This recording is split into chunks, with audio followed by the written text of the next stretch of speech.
Langsung aja sampaikan hasilnya. Oke, terima kasih. Hari ini pagi ini kita acaranya agendanya mediasi, ya kan, dimediasi oleh KIP, oleh hakim KIP.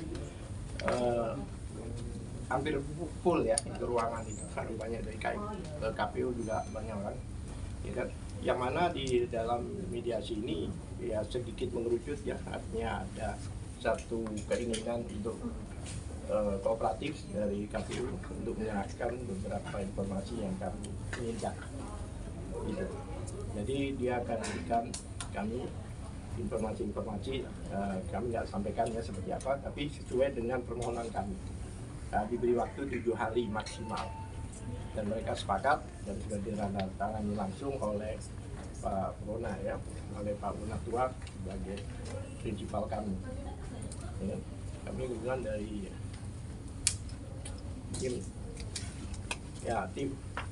tim pembela penegak keadilan ini kita sepakat tadi ya, bahwa kita ada tim pembela penegak keadilan dengan para saudara. Oke, barangkali dilanjutkan mikrofon. Ya, silakan. Ya, Bang Gofur, tadi hasil mediasi sebenarnya apa sih, Bang? Ya, jadi gini, mediasi ini sebetulnya ada 3 permohonan yang dimintakan dalam sengketa informasi publik oleh Pak Bonatua, yaitu yang pertama, beliau meminta salinan ijazah Pak Joko Widodo yang sudah dilegalisir ketika mencalonkan diri sebagai calon presiden pada 2014-2019. Kemudian yang kedua juga salinan ijazah yang dilegalisir pada pemilu presiden 2019 dan 2024. Dan kemudian yang terakhir adalah berita acara penerimaan ijazah oleh KPU dari dari tim sukses Joko Widodo, Pak Joko Widodo dan Yusuf Kala periode 2014-2019. Nah, dari 3 dokumen itu, 2 sudah dipenuhi oleh KPU, yaitu salinan ijazah terlegalisir 2014-2019 dan 2019-2024. Hanya 1 yang belum diserahkan oleh KPU, yaitu berita acara penyerahan atau berita acara penerimaan salinan ijazah terlegalisir periode pemilihan presiden 2014-2019 itu yang belum diserahkan.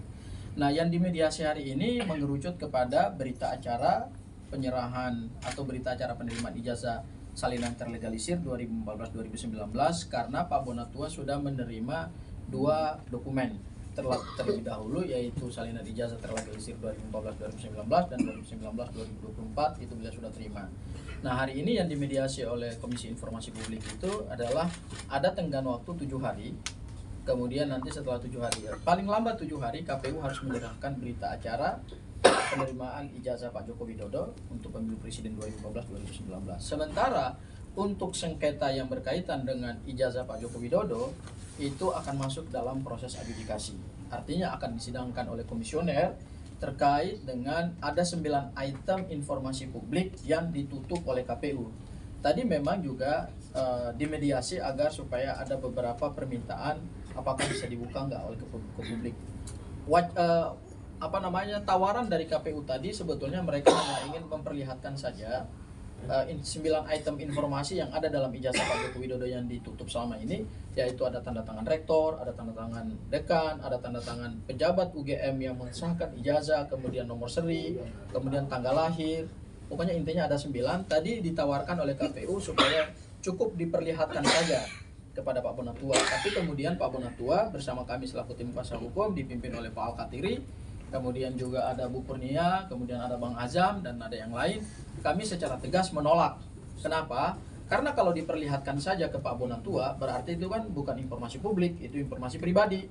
Nah, kan kepentingannya Pak Bonatua kan adalah ingin mendapatkan informasi itu, kemudian beliau akan membuka itu kepada publik melalui satu hasil penelitian ilmiah. Oleh karena itu, kesepakatan kami tadi bersama KPU adalah kami akan menantang KPU dalam proses adjudikasi. Sehingga nanti ujung daripada proses adjudikasi itu kami harapkan Komisi Informasi Pusat bisa secara imperatif memaksa KPU supaya 9 item yang mereka tutup selama ini itu kemudian bisa dibuka dan diserahkan kepada Pak Bonatua demi kepentingan penelitian ilmiahnya. Mungkin itu yang bisa saya sampaikan ya. Mungkin ya, Pak Bu Kurnia bisa tambahkan sama Bang Azam ya. Habis Bang Azam, Bu Kurnia, habis Bu Kurnia baru kemudian ke Pak Bonatua. Ini saya cuma mau menambahkan dari 9 item yang disebut tadi itu kaitannya dengan pasal 4 KIP. Boleh mendapatkan tidak? boleh mendapatkan. Jadi kalau boleh mendapatkan, nggak perlu harus melihat. Berarti kita mendapatkan tuh pasal. Lanjut. Ya, bismillahirrahmanirrahim. Kami ingin mengatakan kepada masyarakat Republik Indonesia bahwa sidang Komisi Keterbukaan Informasi Publik ini memang merupakan suatu sarana ya di mana antara masyarakat dengan badan publik untuk mendapatkan informasi yang transparan, akurat, yang senyatanya susah untuk didapatkan dalam tenggang waktu tertentu. Kita harus memahami bahwa ini adalah fakta. Ada semacam lembaga-lembaga publik yang tersandra pada hari ini hampir 10 tahun terakhir. Let's say ambil contoh KPU RI, KPUD, kemudian mungkin UGM sendiri, bahkan kepolisian, ya, bahkan ANDRI.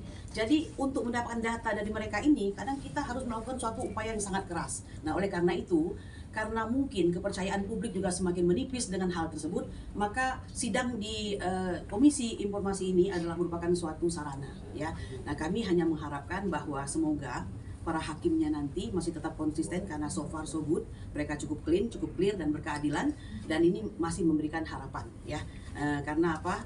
Harusnya memang kalau kondisi peradilan kita yang berpancasila, kita tidak akan memerlukan urat leher yang terlalu banyak dikeluarkan untuk bisa mendapatkan hal tersebut gitu.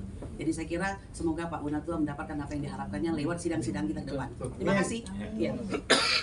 Udah ya, terima kasih ya. Jadi mediasi tadi kita harus patut apresiasi, dan Komisi Informasi ini menjadi indikator demokrasi, memperjuangkan hak-hak keterbukaan informasi. Jadi kita apresiasi, semoga kiranya nanti Komisi Informasi menjadi pilar nomor 1 terhadap demokrasi Indonesia. Kita tahu selama ini berkat kasus Ijazah ini orang jadi tahu apa itu Komisi Informasi. Nah, semoga nanti Menteri Komdigi bisalah memberikan apresiasi yang lebih tinggi ya, setara mungkin dengan komisi-komisi lain seperti KPU ya. Kita jujur saja saya lihat begitu agak timpang ini Komisi Informasi dengan KPU. Sementara KPU berlimpah fasilitas, di sini kayaknya kita juga rapatnya diminum juga susah ya. Seperti itu. Nah, itu intermezzo. Yang kedua, ya kita boleh bicara Ijazah tapi kita tetap berduka. Ada 400-an ya meninggal di bencana alam di Sumatera Utara, Aceh dan Sumatera Barat. Nah, semoga keluarga yang berduka cepat dipulihkan. Ini belum termasuk korban-korban materi ya. Nah, terkait materi, jadi sebagaimana teman-teman ketahui bahwa kami adalah yang berhasil memperoleh salinan ijazah ini. Ini yang tahun 2019. Jadi di sini kan banyak ditutupi, ada 9 item. Nah, ini sebenarnya hanya sebatas kertas kalau tidak ada dokumen verifikasi yang mengalaskannya, yaitu dokumen-dokumen verifikasi. Inilah yang saya minta di mediasi tadi, karena untuk ijazah tahun 2019 itu sudah diberikan, tapi untuk ijazah 2014 itu belum diberikan sama sekali. Kita kan ingin tahu sebenarnya ini yang dikasih fotokopi ini apa sih? Apa sih bukti-bukti yang mengalaskan bahwa ini bukan sekedar kertas, bukti pendukung, dan ini juga kita pakai untuk menjadi bukti-bukti di pengadilan, termasuk di MK. Bukti-buktinya tadi alhamdulillah ya, tadi berkat Pak Mediator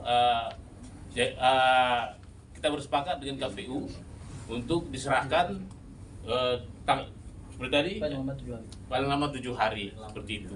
Nah, tadi juga berusaha tim KPU kooperatif juga memediasikan 9 item yang disembunyikan ini. Tapi karena kita bersepakat ini adalah dokumen publik, saya tidak mau hanya saya yang melihat ini. Sebenarnya tadi tergoda juga saya. Hampir tergoda, kenapa? Tawaran itu sangat menggiurkan, hanya saya yang bisa melihat. Berarti kan saya orang penting nanti kan? Tapi saya tidak mau. Ini kan dari awal juga ini untuk publik. Sebagian kita ketahui juga ya Pak Mike ya, Kementerian Dasar Menengah juga, Kementerian Pendidikan Dasar Menengah juga menawarkan hal yang sama seperti saya, ke saya. Hanya saya yang melihat. Tapi saya tidak mau. Ini sekali lagi ini untuk publik. Untuk teman-teman media saksikan dan di-share ke publik. Mungkin begitu, ada pertanyaan?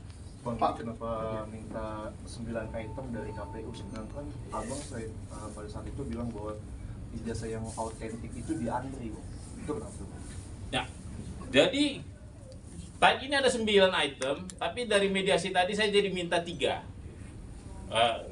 Yang utama yaitu tanda tangan rektor, tanda tangan ini, tanda tangan dekan, tanda tangan yang legalisir. Ini yang sebenarnya yang bisa diautentikasi.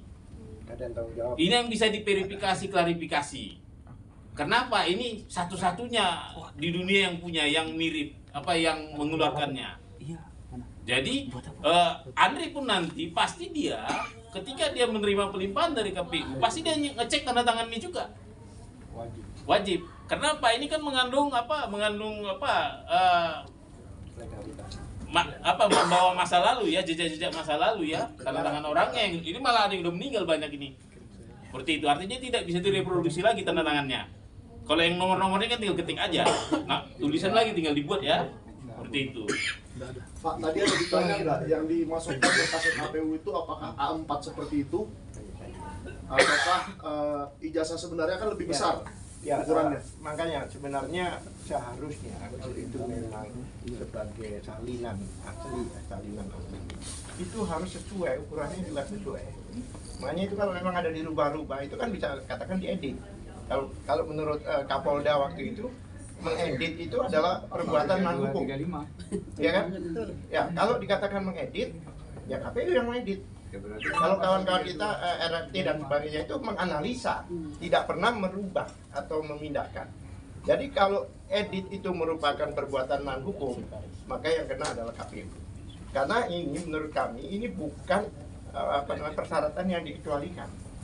Tanda tangan itu ada, baik di undang-undang keterbukaan publik maupun undang-undang data pribadi, tidak ada tanda tangan. Kita aja rapat aja kita semua tanda tangan, nggak ada di rapat biasa terhadir. seperti itu. Tadi satu hal lagi yang menarik, KPU hanya mengatakan bahwa Donatua aja yang boleh melihat, katanya sesuai pasal 4. Dia hanya satu poin di pasal 4 yang ada. Padahal di situ ada boleh ini menganalisa, bahkan mendapatkan, tidak dibaca. Jadi hanya informasi aja bahwa hanya dapat dilihat. Kami suruh waktu itu, tolong baca semuanya dong, jangan separuh-separuh, terdiam. Memang karena dokumen publik ini sudah bikin milik pribadi lagi, tapi milik publik. Iya, mungkin saya mau tambahkan lagi sedikit ya Bang Michael ya, terkait dengan tadi autentikasi ya. Jadi berdasarkan keterangan ahli arsiparis dalam melakukan autentikasi terhadap ijazah terlegalisir fotokopi memang harus disandingkan dengan yang asli. Kenapa? Di situ ada 3 item utama yang akan dilihat. Yang pertama adalah formatnya yang dilihat. Formatnya sesuai nggak dengan asli, ya. Kemudian yang kedua dilihat isinya. Isinya tuh inilah 9 item yang ditutup ini, ya kan? Akan diautentikasi rektor yang tanda tangan, dekan yang tanda tangan, pejabat yang mengesahkan, kemudian tanggal pengesahan, kemudian nomor induk ijazah, kemudian tanggal lahir dan seterusnya. Ini namanya isi. Kemudian yang ketiga akan dilihat adalah struktur daripada ijazahnya, gitu ya. Struktur itu berarti semua daripada item-item ini sesuai nggak sih dengan struktur aslinya. Nah ini yang sampai hari ini kita tidak pernah mendapatkan kepastian dari KPU apakah memang sudah dilakukan autentikasi apa belum. Nah memang sudah terbukti juga di persidangan sebelumnya gitu. Ada keterangan dari pihak pihak KPU bahwa terkait dengan ijazah asli Pak Joko Widodo dengan salinan terlegalisir yang disampaikan kepada KPU sebagai persyaratan menjadi calon presiden 2 periode, itu memang tidak pernah dilakukan autentikasi, yaitu membandingkan asli yang terlegalisir dengan keaslian ijazah fisiknya yang ada di tangan Pak Joko Widodo. Nah ini yang tidak pernah dilakukan autentikasi, sehingga 9 item yang ditutup ini tidak bisa juga kita pastikan dengan aslinya apa sama apa enggak. Ya, itu yang bisa saya tambahkan ya Pak Donatua ya. Jadi saya pertegas lagi bahwa karena ini kebutuhan publik itu adalah rakyat. Karena diatur dalam pasal 1 ayat 2 Undang-Undang Dasar 1945, rakyat yang memiliki daulat di negeri ini. Maka tidak ada alasan ini tidak diberikan kepada publik. Karena ini pentingnya bahwa publik harus mengetahui. Kenapa? Pada saat duduk semua pajak dari rakyat, semua gaji dari rakyat. Maka tidak ada alasan. Masa rakyat mau minta harus dipersulit? Oke, cukup. Pak Bona, apakah tadi dibicarakan nanti ini akan diautentikasi ke Andri atau tidak di mediasi tadi? Jadi Belum. mungkin saya terangkan juga nanti sebentar. Dari sini kita langsung masih sidang. Ada sidang lagi, Mas. Sidang Kita lagi. sidang dulu ya. Terima kasih Pak Mike, nanti pertanyaan akan kita tanya. Tapi nanti sidangnya mereka akan membuktikan uji konsekuensi 9 item ini kenapa disembunyikan. Di situ nanti terbuka, sehingga nanti bisa aja kita arahkan ke autentikasi ke Andri. Karena kita bilang bisa aja, kita juga butuh verifikasi, klarifikasi Andri, seperti itu. Ya. Oke. Oke. Kami sidang dulu ya. Karena nanti sidang ini. Ya. Terima kasih ya media Terima kasih ya. teman-teman media ya.